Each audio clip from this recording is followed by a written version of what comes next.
Y bueno, la dinámica sería representación de los maestros, que los profesores comentaristas hagan los comentarios al texto y ya posteriormente la coordinadora pueda también implementar los videos.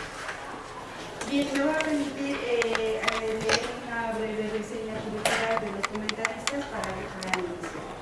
Bueno, la autora Juliana Román Sánchez es doctora en Ciencias Económico-Administrativas, profesora investigadora del Centro de Investigaciones y Estudios Avanzados de la Población de la UAM, y sus líneas de investigación son mercados de trabajo de la población joven, precariedad laboral y envejecimiento demográfico.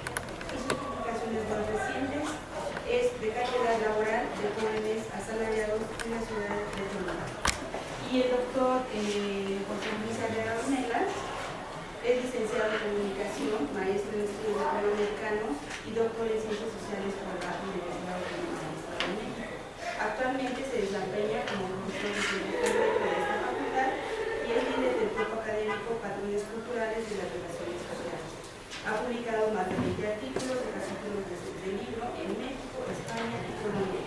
Entre los más recientes están en edición Procesos de doble contingencia que desafía a la universidad, publicado en la revista Contribuciones desde UATP.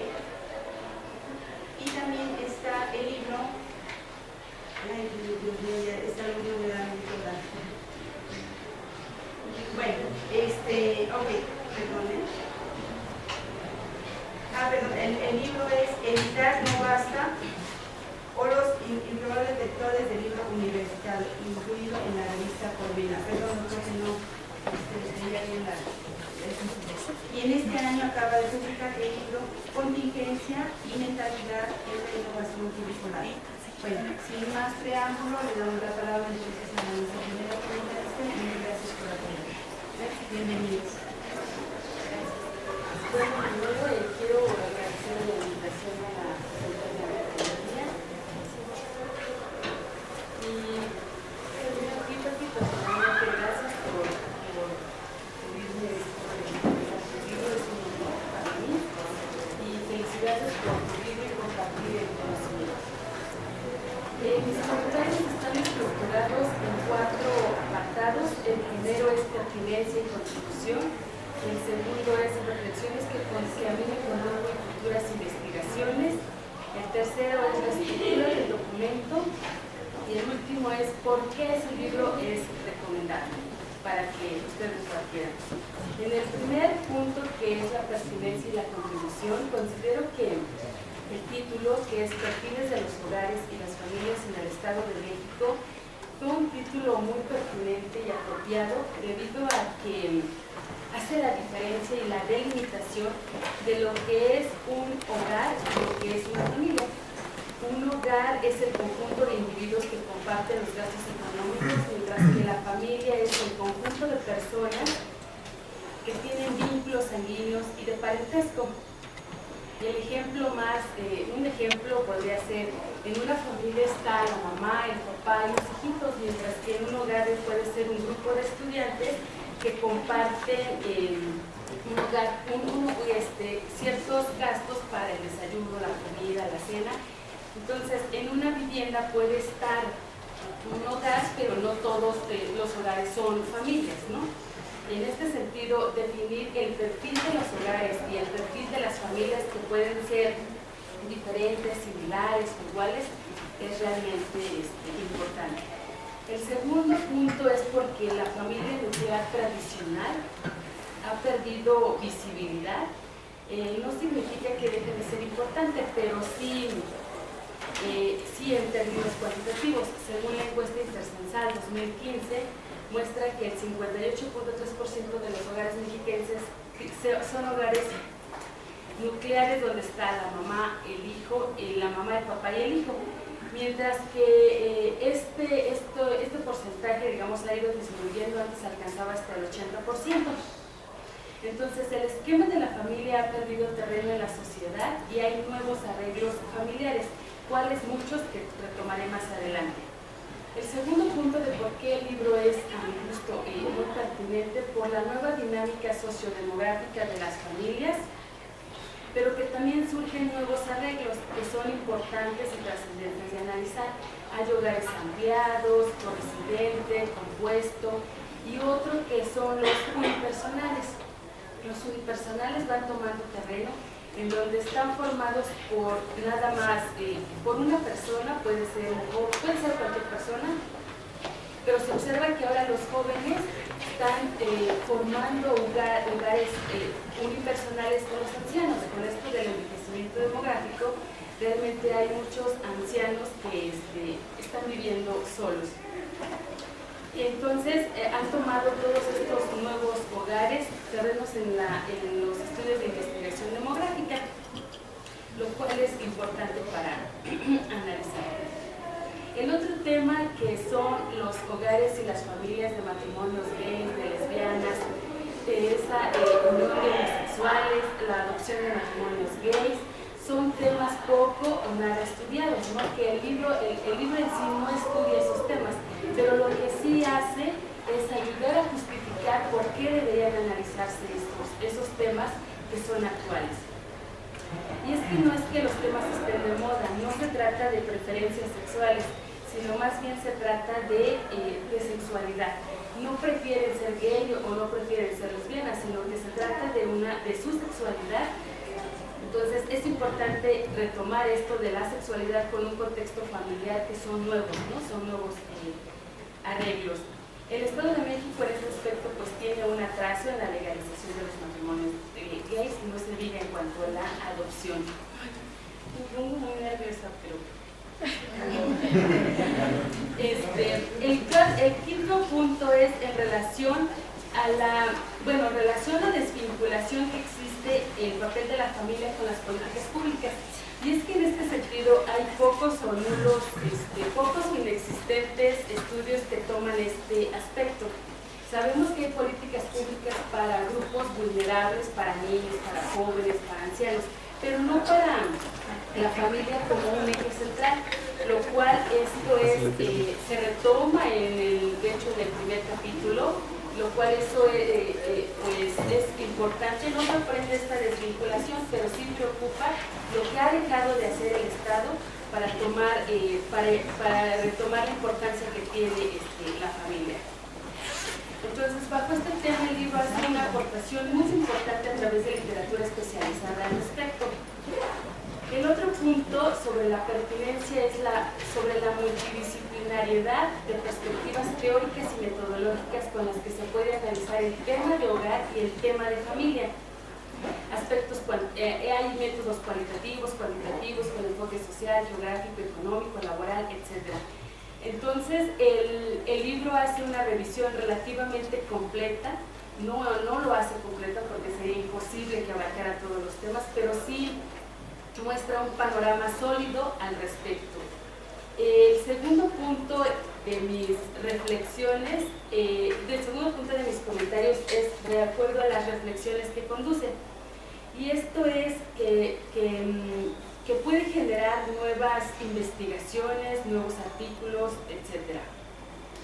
Actualmente se presenta una transformación social en las convivencias sociales y en este punto quiero resaltar, por ejemplo, las nuevas familias de población joven que están iniciando al principio tienen muchas carencias desde la vivienda, económicas, que empiezan a vivir con los suegros, con una dinámica diferente que es importante de analizar.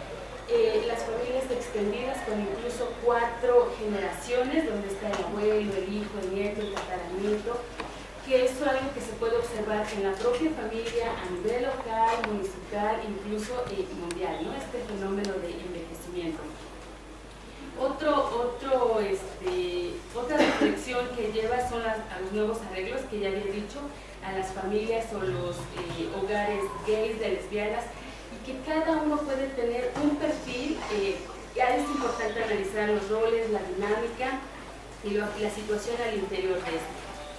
El otro tema o la reflexión que a mí me llevó a la lectura del libro es respecto a la ausencia de la intervención del Estado, en el cual pueden surgir otras investigaciones donde nada más se centran en el papel que tiene la familia como eje central, ¿no? Y dejar un poco a los grupos vulnerables o a los grupos focalizados. Otra reflexión es respecto a tomar, si se toma la definición de familia, podríamos analizar importante lo que es una familia estable, con cierta armonía, con vínculos afectivos sólidos, con cierta solidaridad económica, pero también podríamos identificar familias, yo le puse torcidas, desvinculadas, apáticas, problemáticas, que hacen que sean interesantes, ¿no? No es que exista una familia perfecta, pero sí hay familias menos problemáticas que otras. Y es que si en la sociedad encontramos que muchas familias tienen estos problemas, pues realmente podríamos decir que estamos mal, ¿no? Porque estamos jodidos, le puse aquí, porque no podríamos vivir con una sociedad así, donde existe la drogadicción, el alcoholismo, la violencia, que esos patrones realmente se repiten y crean problemas no nada más al individuo, sino a la sociedad en su conjunto. En el otro punto, que es la estructura del documento, pues realmente son 8 capítulos. Los primeros 2 me gustaron mucho, creo que los primeros tienen una contribución muy importante a este tema. Bueno, todos en general son buenos, pero debo confesar que los últimos 2 los vi un poco desvinculados con el título. No es que estén mal o que no aporten, sino que más bien no los vi que estuvieran integrados con el objetivo general del libro. Los 2 primeros, que habla de familia y políticas públicas y la familia con la vinculación con el mercado de trabajo, visualizan el papel de la familia como eje central de análisis y resalta la importancia que tienen los estudios de población este tema, hace una revisión y una crítica hacia las políticas públicas, lo cual se me hizo muy novedoso. El tercer capítulo fue respecto a los cambios en la formación familiar a inicios del siglo XXI en México. Fue interesante en el sentido de que evidencia los cambios en el estado conyugal que conducen los nuevos arreglos, y lo hace a mi gusto pertinente y acertado, debido a que la unión o la separación, el divorcio, marca el ritmo natural de la población. Y dirán ¿por qué? Porque cuando se casan, sobre todo los jóvenes, la probabilidad de que tengan un hijo pues es mayor, ¿no?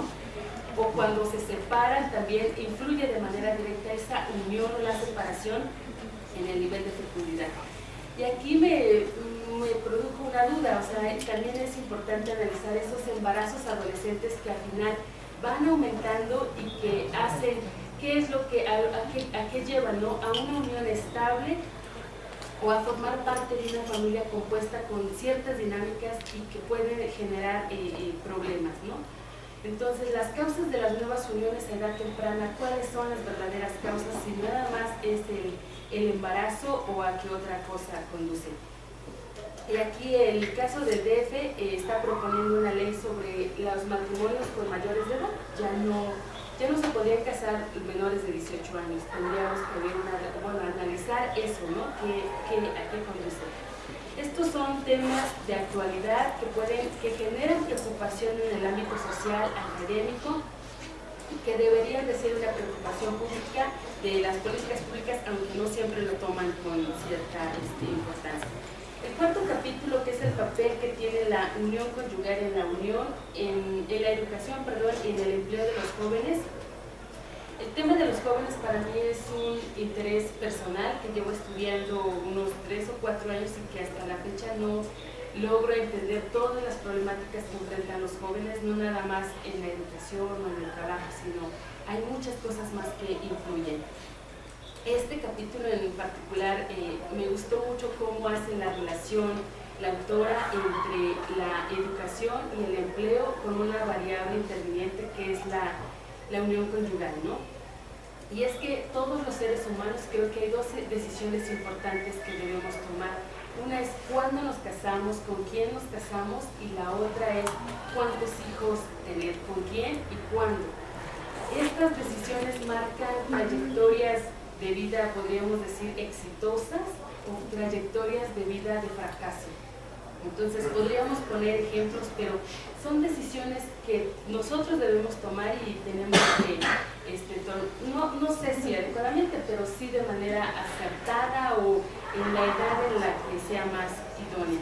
Este capítulo sí, digamos, me identifica mucho sobre todo por el grupo de población.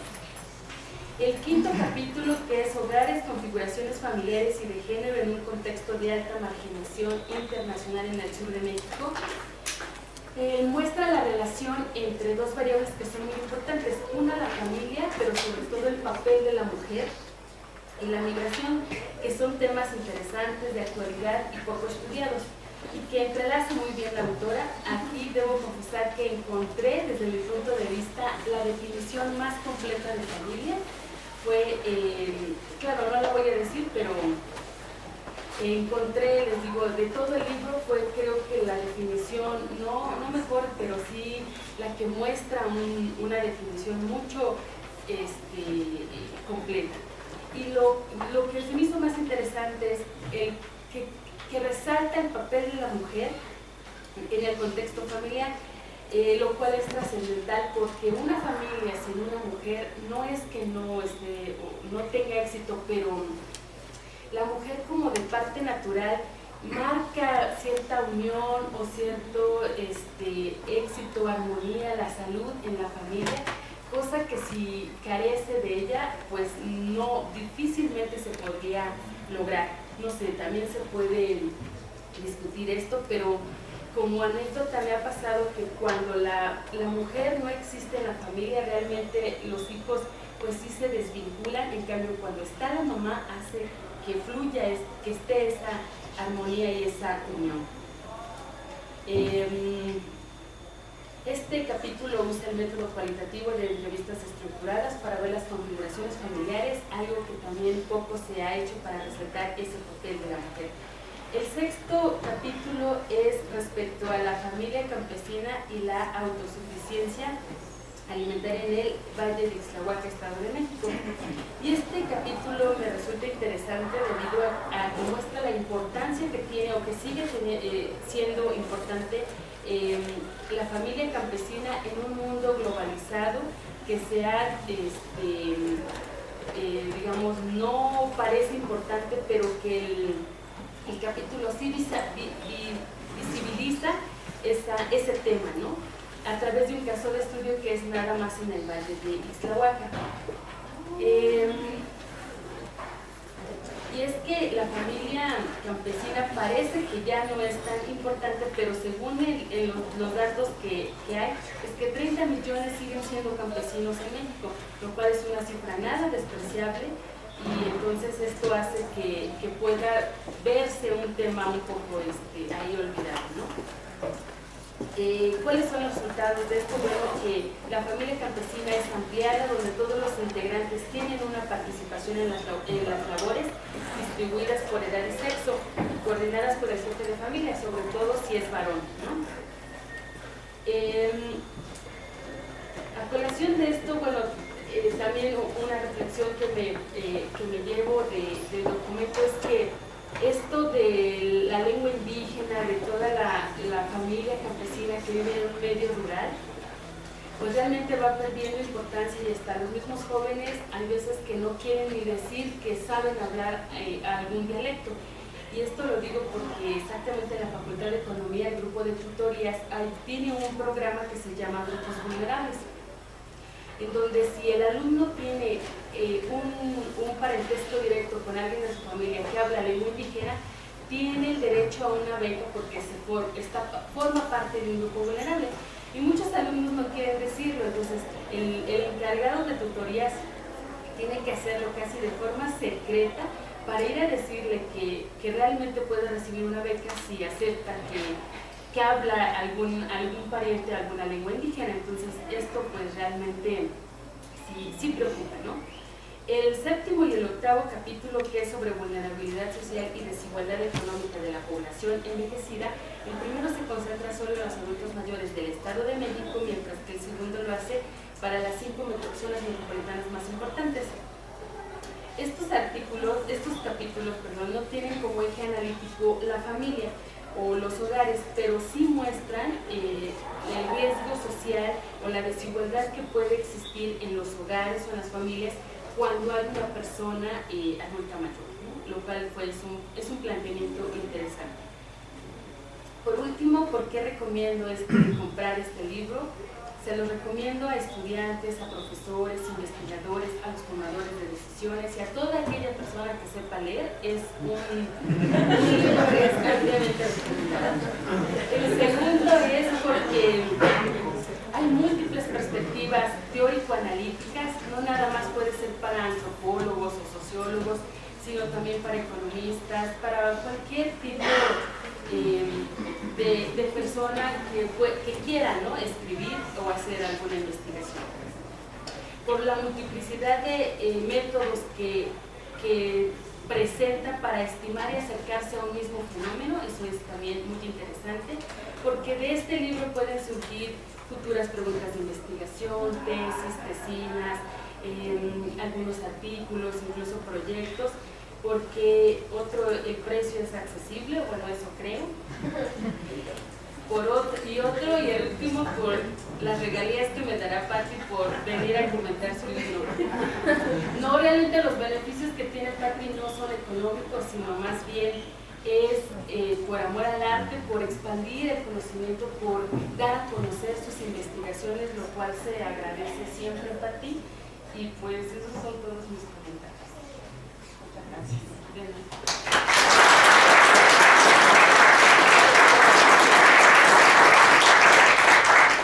Bueno, con esta promoción creo que todos vamos a leer el libro, ¿verdad? Muchas gracias, Liliana. Muchísimas gracias. José Luis.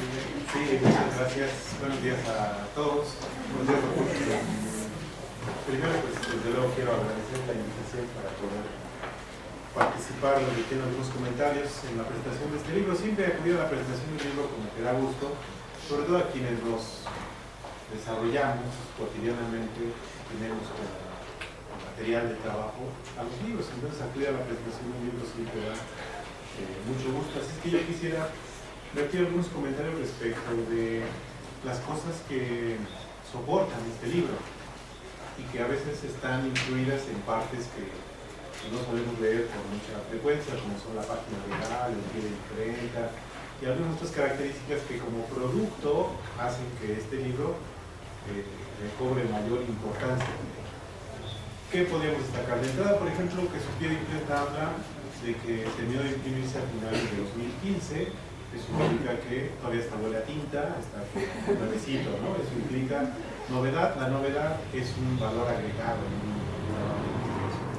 Segundo lugar, es una coedición de nuestra universidad con un sello editorial que es Miguel Ángel Forúa, y eso permite la difusión del mismo en ciertos espacios, en ciertos circuitos en los que los libros se mueven, en las librerías, en las ferias de libros, etc. Entonces eso permite, es un valor, insisto, agregado, porque permite esa difusión por estos canales. También se consigna aquí que el libro recibió apoyo del Consejo Nacional de Ciencia y Tecnología, del CONACYT. Es un respaldo institucional que habla de la calidad de quienes están detrás de este texto. Entonces, que la instancia encargada de la generación de conocimiento, de ciencia, de tecnología en nuestro país haya apoyado financieramente esto, habla de esa calidad.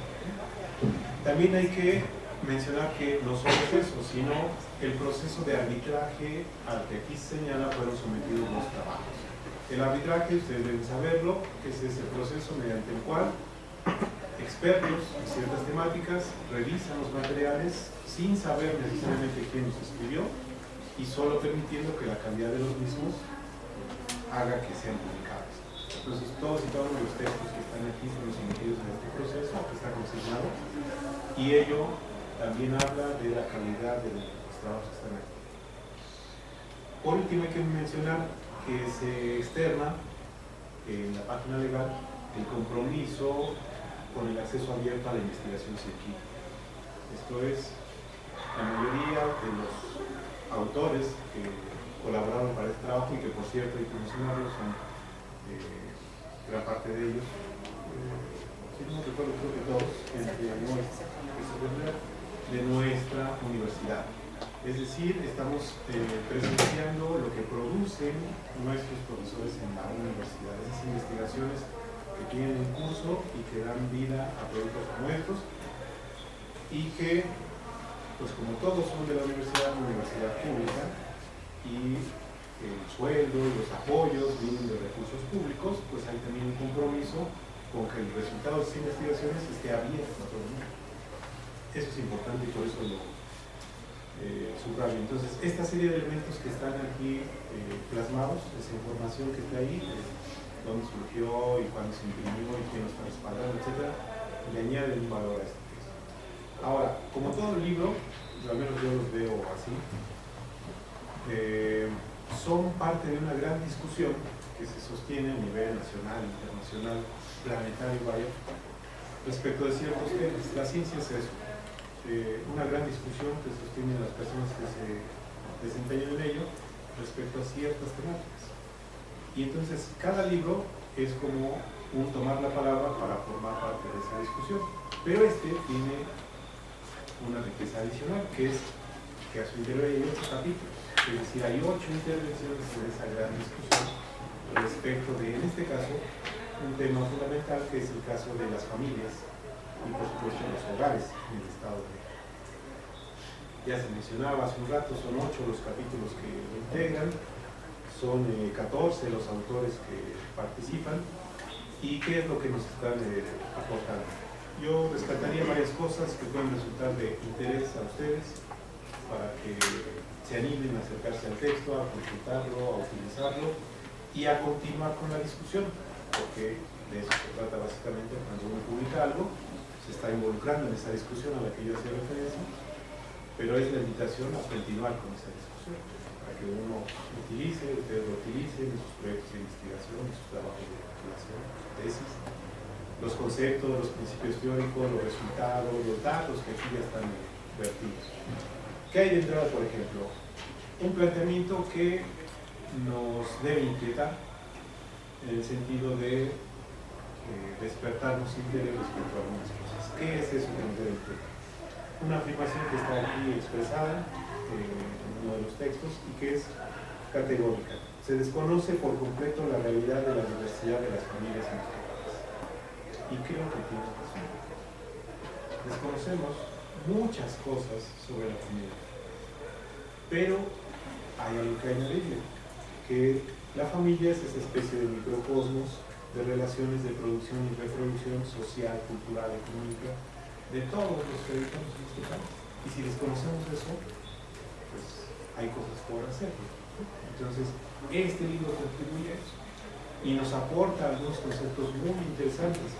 Nos aporta, desde luego, ya se mencionaba, la diferencia entre familia y hogar.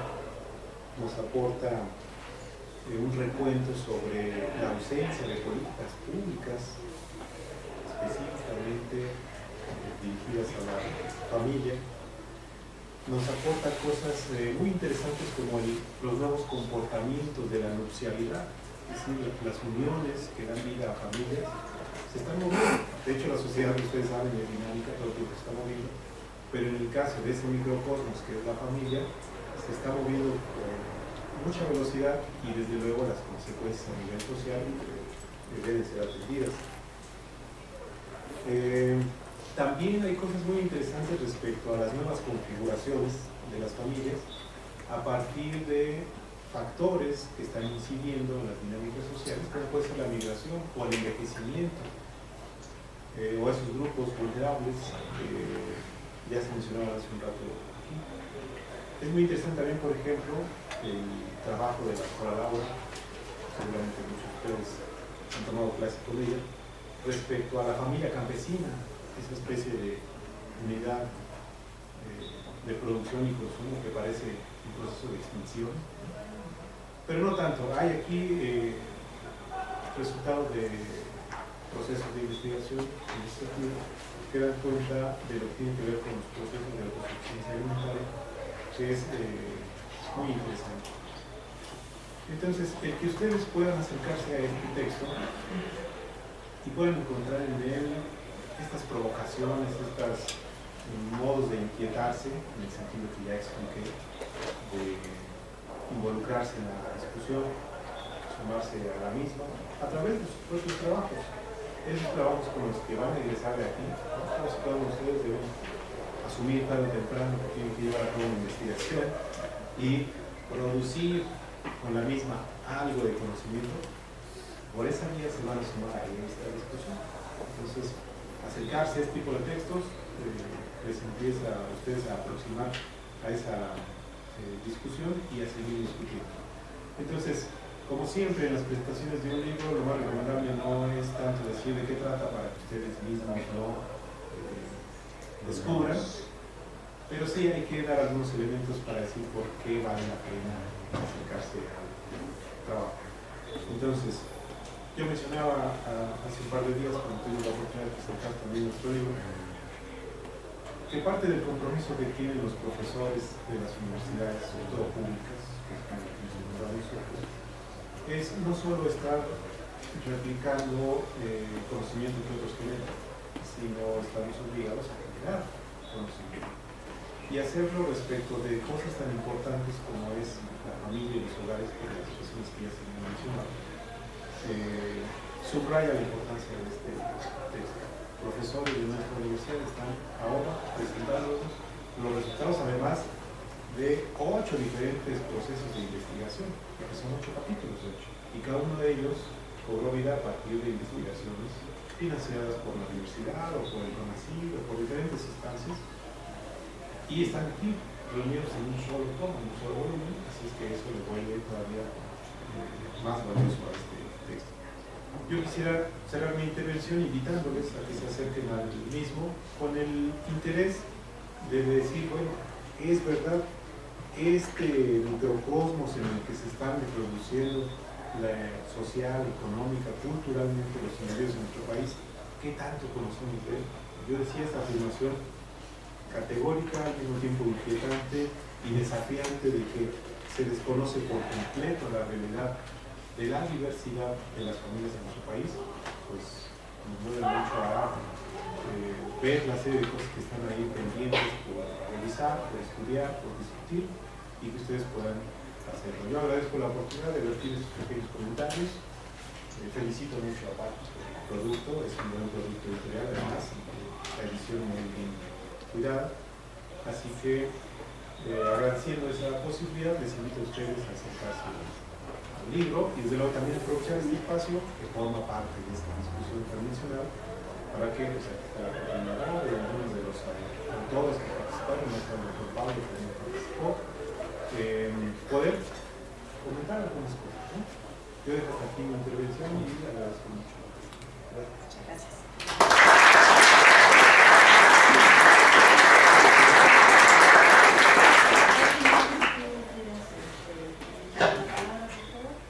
Sí, claro, brevemente, porque me parece interesante el espacio como para discutir con todos.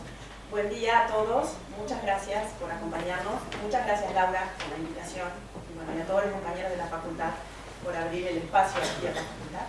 Todos estamos a la universidad, pero no necesariamente estamos a veces lo vinculados que quisiéramos o que necesitaríamos estar para avanzar en este tipo de trabajo.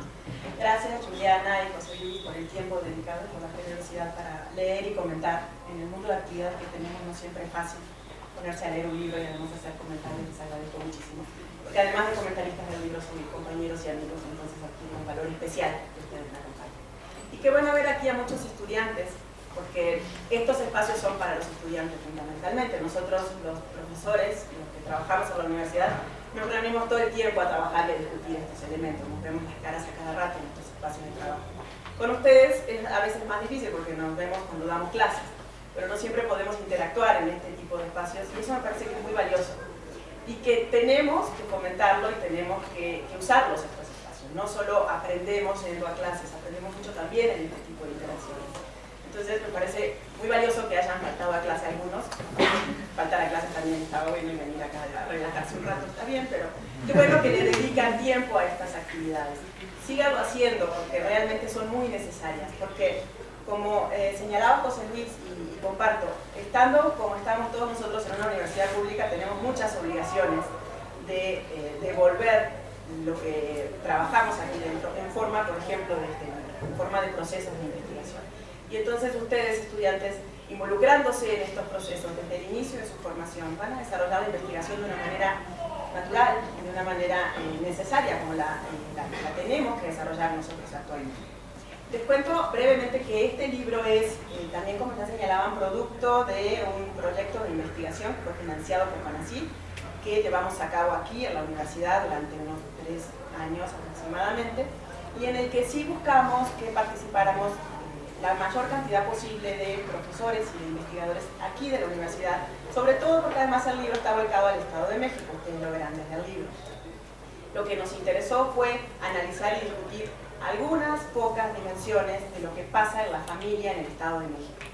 Y digo algunas pocas porque también lo señalaba Liliana al principio, es imposible abordarlo todo, escapa además en muchos casos a los intereses que uno tiene cuando se acerca a una investigación, tomar todos los elementos de la realidad, pero en el caso de la familia además de una unidad analítica multidimensional y de una complejidad enorme, es muy difícil que podamos entrar por todas las miradas teóricas, metodológicas o disciplinares para poder entenderla. Nosotros hicimos un recorte temático que tenía que ver con 3 grandes dimensiones que eran las que más nos interesaban, la educación, el trabajo y la salud, y de ahí organizamos la discusión de estos 3 grandes temas vinculados con algunas poblaciones en particular. En la familia conviven además distintos tipos de poblaciones, entonces tampoco las podemos abordar todas. Hicimos recortes entonces en función de intereses temáticos y en función de las poblaciones que más nos interesaba discutir en ese momento. Uno de los principales intereses además tenía que ver con discutir la vinculación entre la familia y las políticas públicas, porque nos parece muy importante que la investigación que realizamos tenga vinculación con la política. Si no, no tendría demasiado sentido investigar y querer reconocer qué pasa con los fenómenos sociales, si no es por la intención de aportar a que las políticas se diseñen de acuerdo a esa realidad. Lo que hacemos finalmente cuando investigamos es diagnosticar, reconocer realidades para poder identificar en qué situaciones es necesario intervenir desde programas y políticas. Nosotros, investigadores, no solucionamos nada directamente, nosotros no vamos a hacer trabajo de campo ni vamos a investigar una realidad para solucionarla, sino para conocerla y conocerla adecuadamente.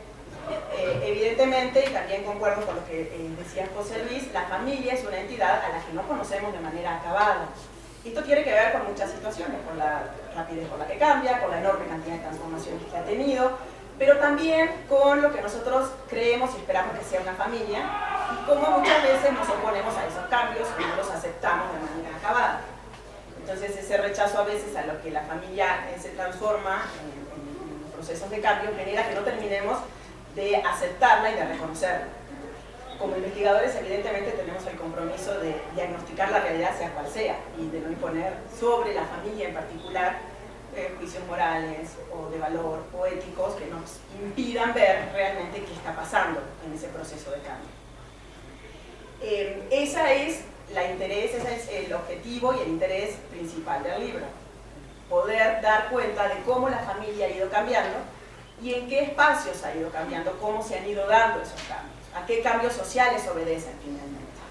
La familia es, de las instituciones sociales a las que nosotros nos movemos, sin duda la más flexible y la que más se adapta, y por eso es la que logra sobrevivir y trascender de la manera en que lo hace. Pero tenemos que poder identificar cuáles son los procesos que dan cabida a esa posibilidad de sobrevivencia y de permanencia de la familia como una institución básica a la que hemos desarrollado. Ese entonces fue el interés a lo largo de todo el libro para distintos elementos de discusión. Nos interesaba particularmente hacer algún tipo de distinción entre zonas de residencia, porque sabemos que no pasa lo mismo en el campo que en la ciudad. El capítulo de Laura aporta en este sentido a poder entender qué pasa con las familias que se mueven en un espacio y en otro. Nos interesaba particularmente saber cómo conformamos las familias en México, y por eso hay un capítulo dedicado a la formación conyugal. En tanto es concebida además como el inicio de la construcción de la vida en familia. Podemos discutir cuándo se constituye una familia y cuándo no, y cuándo la entendemos, pero en términos legales, cómo la definimos. La migración y los impactos que la migración tiene en la familia, particularmente para el Estado de México y para algunas zonas en particular que son de una altísima migración. El trabajo como un elemento central en la vida en familia y el desarrollo de la población adulta mayor, cómo incide en este asunto de que vivan varias generaciones al mismo tiempo al interior de la familia. En esta revisión de algunas de estas temáticas y de cómo estas dimensiones se vinculan con los cambios a la familia, encontramos que efectivamente no hay políticas públicas destinadas a atender estos cambios. La familia sigue siendo vista desde el Estado y desde los programas y políticas públicas de la misma manera que hace 50 o 60 años.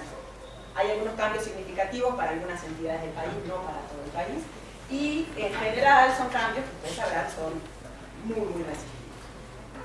Esto es lo que aborda el libro y claro, que como dice José Luis, contarle cada capítulo nos llevaría unas 3 semanas y la idea no es esa, ¿no? Lo bueno sería que ustedes se pudieran acercar a leerlo. Yo solo quiero apuntar algunos elementos de lo que los comentaristas señalaban, como medio provocador me pareció entonces, como para responderlo, ¿no? Esto que decía Juliana del papel de la mujer en la familia. Me parece que en el imaginario y en la forma de desarrollo, de alguna manera todos sentimos que la mujer tiene un papel central en la familia. Y es cierto, evidentemente, la mujer ocupa un papel central, pero creo que también es hora de que empecemos a revisar, al momento de hablar de los cambios en la familia, los papeles de los hombres y la importancia que esos papeles tienen. Cuando hablamos de familia, nosotros tenemos que pensar que hay elementos de desigualdad muy importantes que se hacen presentes que tienen que ver con, y estamos en un espacio ideal para discutirlo, con elementos culturales que lo sustentan, ¿no?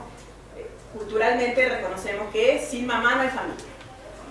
Y así pareciera que funciona y opera. Y capaz que todas las que son mamás y están aquí podrían decir, no, sí es cierto, si me desaparezco de mi familia se cae. Pero creo que es importante que empecemos a discutir cómo los papeles de hombres y mujeres cambian y eso cambia la dinámica de la familia.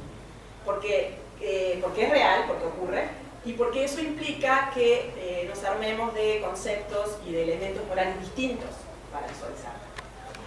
Y yo digo, es increíble cómo desde la sociedad sostenemos esos imaginarios. A mí me pasó hace relativamente poco que mi esposo tuvo que ir al pediatra con los niños solo, yo no pude porque estaba trabajando, y entonces luego me comentaba que desde el señor del estacionamiento, pasando por todas las recepcionistas y el doctor, dieron por hecho que yo estaba muerta si no había ido a la consulta. Porque era inconcebible que un hombre solo fuera a la consulta con sus hijos sin la mamá de los hijos. ¿Sí? Hay todo un imaginario que apoya que la mujer tiene un papel central, principal, primordial y casi único en la vida en familia. Eso está cambiando y eso implica que adoptemos una serie de cambios. Por ejemplo, los programas y las políticas, que es lo que nos interesa ver, que haya guarderías también para los que son papás y que no tengan una mamá al lado, ¿no? Que nos pasa las guarderías del IMSS, que son solo para mamás trabajadoras. Si hay un papá trabajador que no tiene una mamá al lado, no tiene derecho a guardería, y eso es un verdadero problema. A eso es a lo que nos referimos cuando decimos, tenemos que conocer a la familia, saber cómo está cambiando, identificar y aceptar ese cambio y entonces plantear programas que acompañen esos cambios, porque si no, definitivamente las desigualdades a la familia no las vamos a superar nunca más. Y eso me parece que es importante. Entonces, en ese sentido es como, bueno, sí sostenemos que tenemos un discurso sobre las mujeres a la familia, pero al mismo tiempo necesitamos empezar a revisar esos discursos.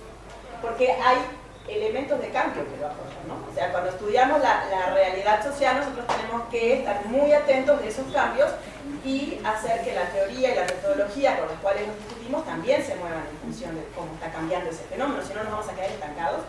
Y si nosotros desde la academia nos estancamos, la política, olvídense, nunca. O sea, nunca jamás se va a mover, porque sí, se supone que nosotros somos los proveedores de información para que las políticas actúen de una manera lo más asertiva posible, ¿no? Entonces creo que es importante, y los invito mucho a eso, a que piensen la familia como un proceso que se mueve de manera continua y constante. Y hay múltiples formas, por eso decimos perfiles de las familias. No creemos en una forma de familia ni en un tipo específico de característica familiar. Hay muchas. Seguramente si pusiéramos a revisar a cada uno de los que estamos acá dentro, cada uno va a tener una forma de dinámica de organización de la familia. Es válida en tanto funciona para cada uno de nosotros. Ahí también lo de familias problemáticas, pues yo creo que sí sería también discutible. ¿Cuándo una familia es problemática? No sé hasta dónde podríamos decir que me puedo hacer cargo de que un individuo de mi familia cometa un acto ilícito o no se integra adecuadamente. Sí, también creo que eso es discutible, porque desde el lenguaje, desde la forma en que definimos determinados fenómenos, ya estamos también dirigiendo perspectivas morales que son arriesgadas en cierto sentido, ¿no? Entonces, el asunto es que yo creo que nosotros tenemos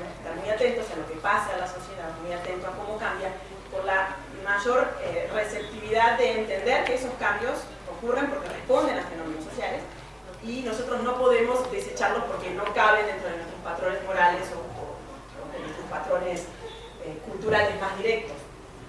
¿Sí? Entonces creo que cuando hablamos de familia tenemos que tener en cuenta estos elementos. La familia es un ente natural, pero que se mueve en cambio.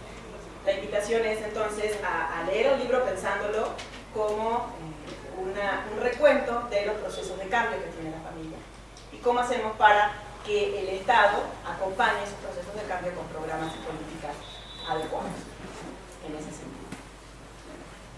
Ahora, si hubiera preguntas o comentarios, claro que serían más que bienvenidos.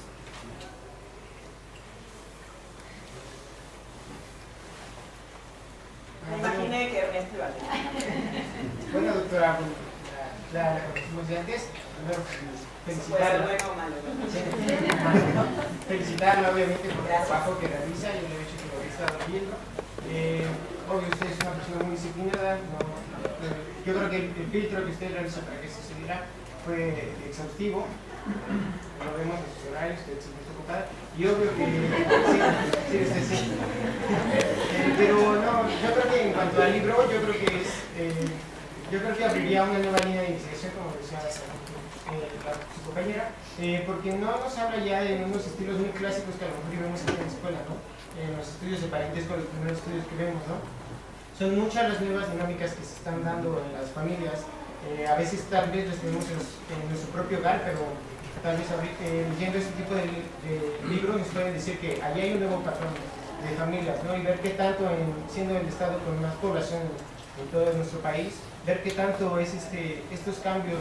Me gustaba lo que decía sobre las políticas, ¿no? Yo creo que es una invitación también para los que estudian la parte aplicada, para los politólogos y alumnos, pues que lo lean, ¿no? Para ver qué tantas cosas nuevas se pueden hacer, ¿no? Qué tanto se está moviendo, qué tanto no es un esquema de papá, mamá, ¿no? Yo creo que tiene muchas invitaciones. Yo creo que de aquí podríamos marcar toda una línea completa de nueva investigación y obvio que sí es usted y usted sigue dirigiendo este tipo de investigaciones. No, es que yo creo que sí es el aprecio que le tenemos, pero es grande lo que usted nos podría otorgar en las próximas investigaciones. Bueno, gracias por el reconocimiento. Yo creo que lo más importante que a ustedes les tiene que quedar, o que a mí me gustaría que les quede, es que vean o que entiendan la importancia de hacer investigación. Eso me parece que es lo más importante, del tema que sea, del tema que les interese, pero creo que lo más importante es que visualicen que la investigación es imprescindible en todos los campos de las ciencias sociales y no descuidarla, porque muchas veces sí la descuidamos. Entonces, si ustedes se caminan por ese lado, cada uno se va a sentir como cumplió su tarea casi en el mundo. Y eso me parece lo más importante. Y más, investigar fenómenos como estos, ¿no? La familia, que es el espacio en el que nos movemos todo el tiempo y que tiene tantos impactos en tantas de las dimensiones en que después nos involucramos socialmente.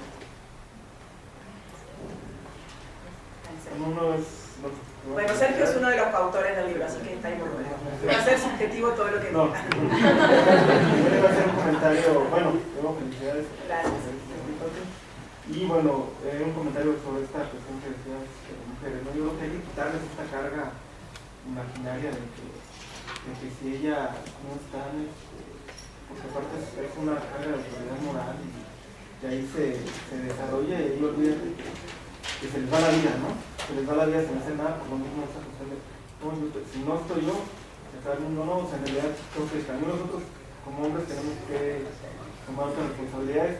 A mí me pasó ayer, fui al parque con mis hijos, con Carlos, una se me cayó de las manos, el otro se me cayó, pero bueno, sobreviví. No